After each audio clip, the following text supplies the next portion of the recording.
Hello, I'm Antonia and this is Noel and we are from Boxtail Soup Theatre Company and we are back from Edinburgh in our studio.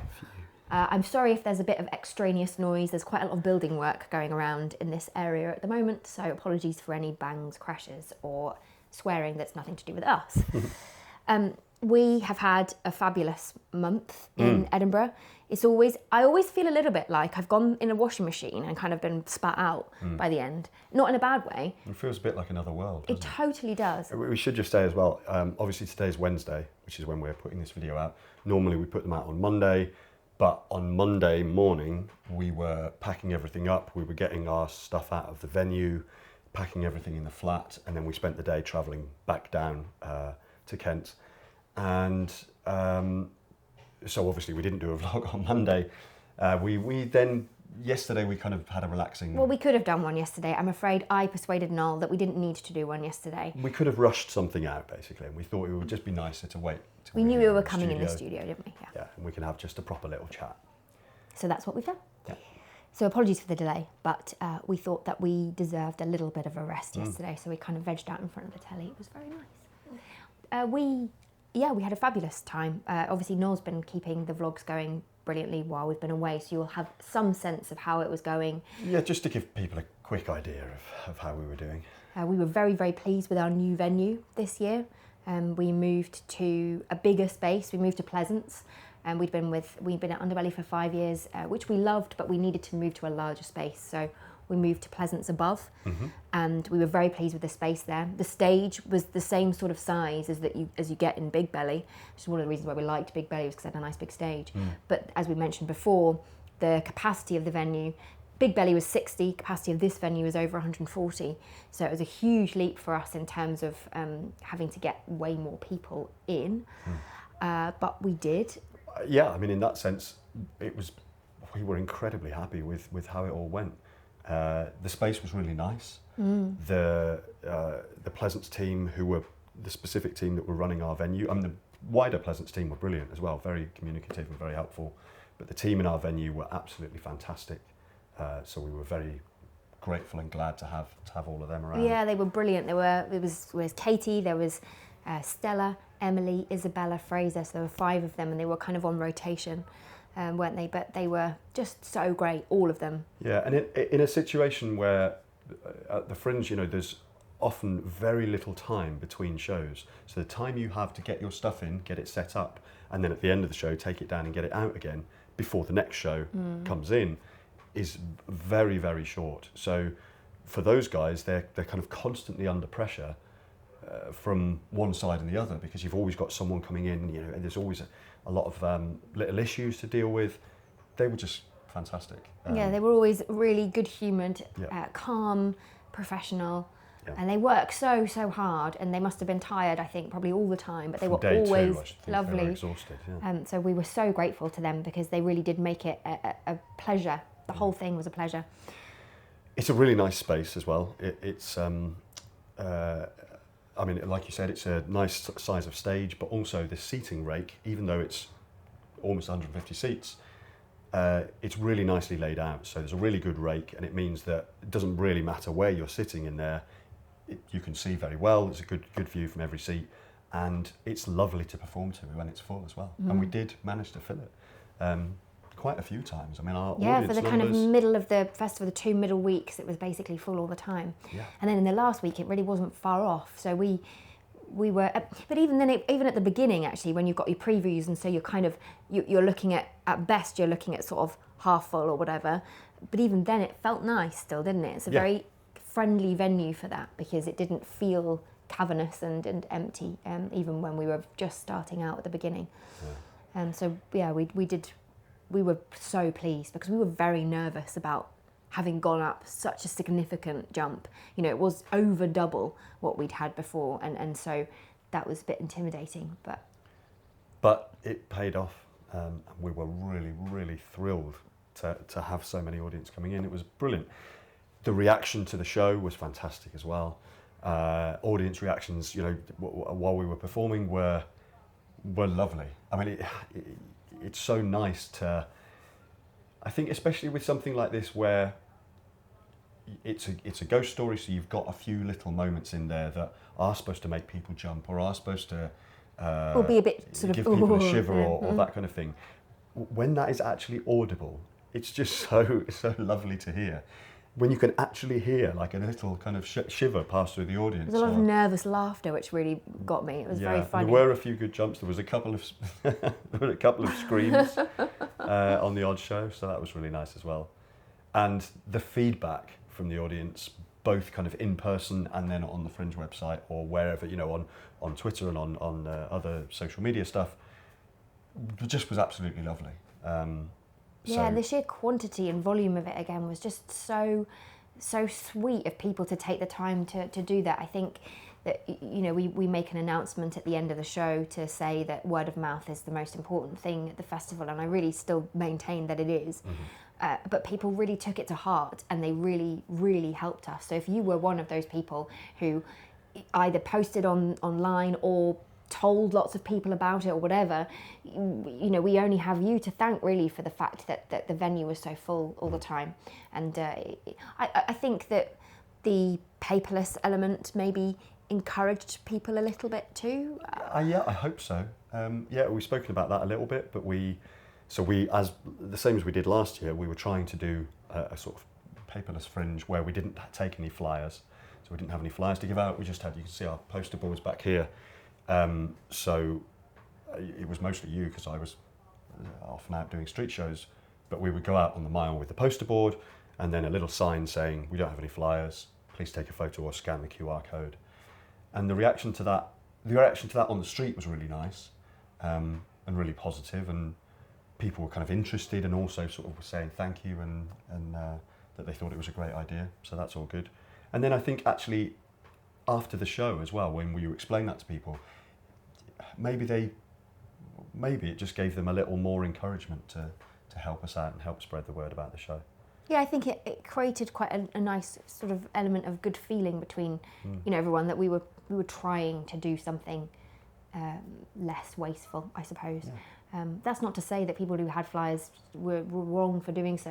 It's a very, very tricky balance. And in fact, Noel wrote a piece about it, which is published in Fringe Review, which we will probably put a link to. Put a little link to it. Because there is a balance. And if you are a new company, as you said, you want to do everything you possibly can to promote your show. So, of course, you want to be able to kind of... And we have the luxury of having gone there for a few years, so we do have an audience to a point. We have a ready-made audience already, so we do understand that it's not, that way is not for everyone. But nonetheless, it was nice because it did seem like it was working well for us this year. Yeah, it was a positive experience, and the other nice thing is that I think because you don't have the flyer, when people do stop and speak to you, you kind of have more of a interaction. You have more of a conversation with them about the show and about what you're doing, which is always really nice. And then in terms of reviews from publications, we had a vast quantity of them this year, which was amazing. I think we ended up with 7 5-star reviews and 6 4-star reviews or something like that.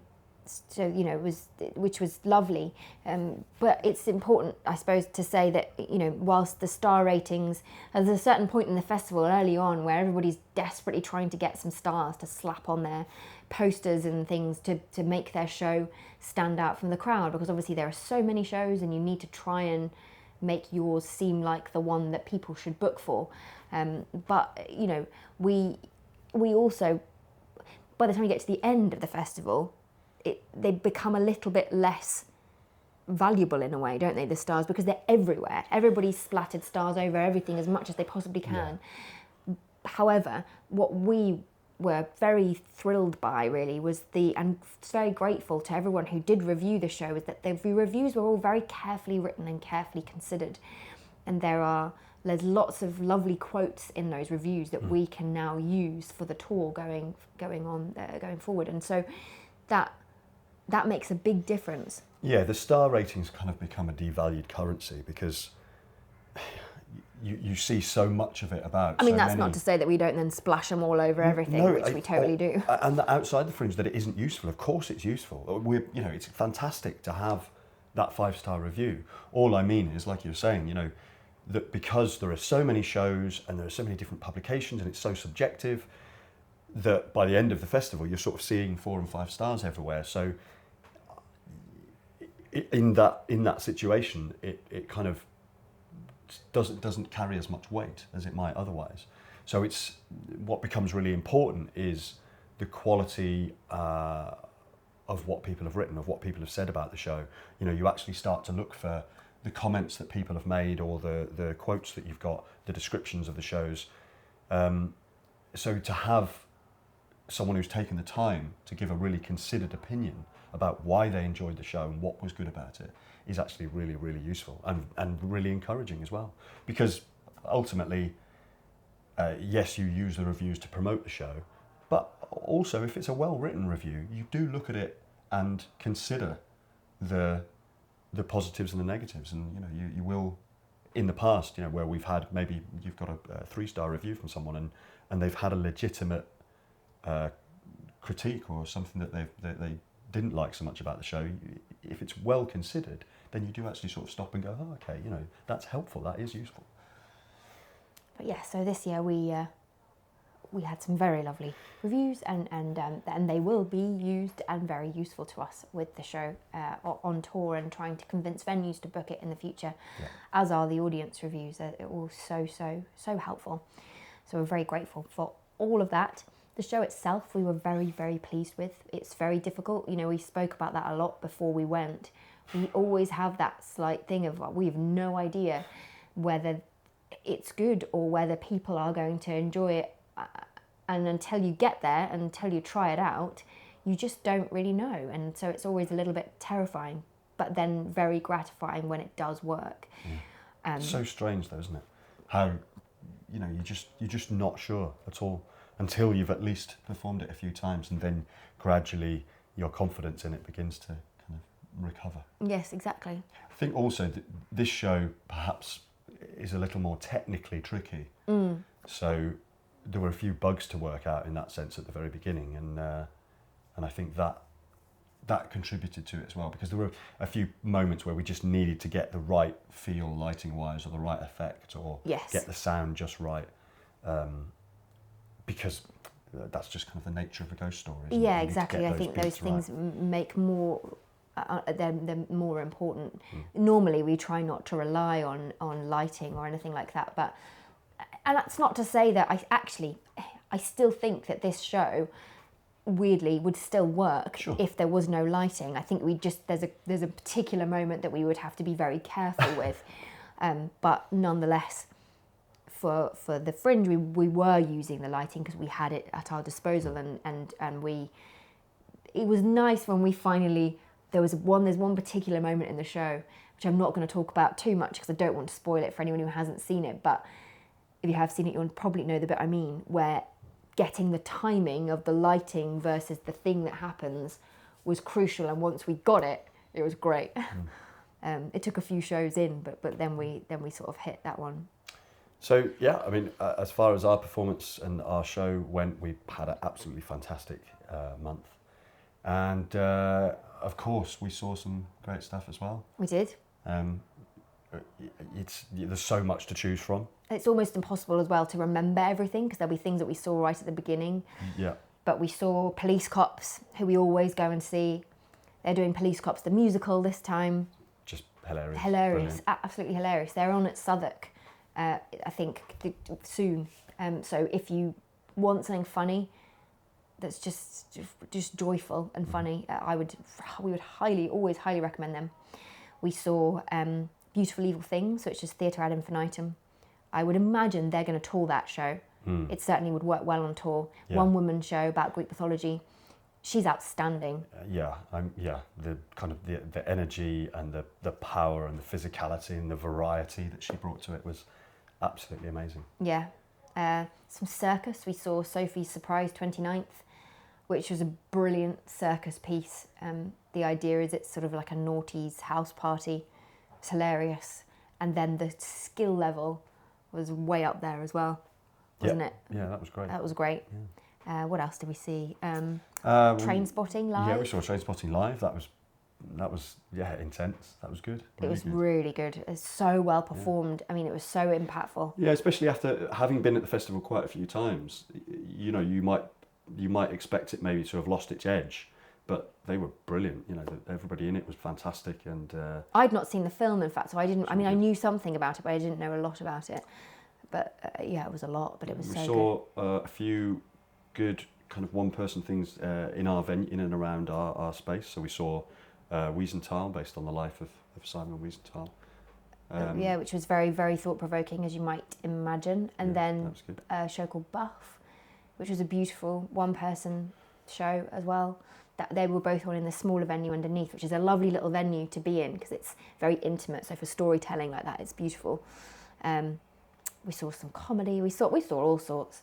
So it's nice because you get inspired by other people as well while you're there. Yeah. And even after all this time, we still come back full of excitement and inspiration and enthusiasm. And like I said, maybe not energy quite at this point, but we'll recover the energy gradually. But definitely inspired and enthused about what we're doing next.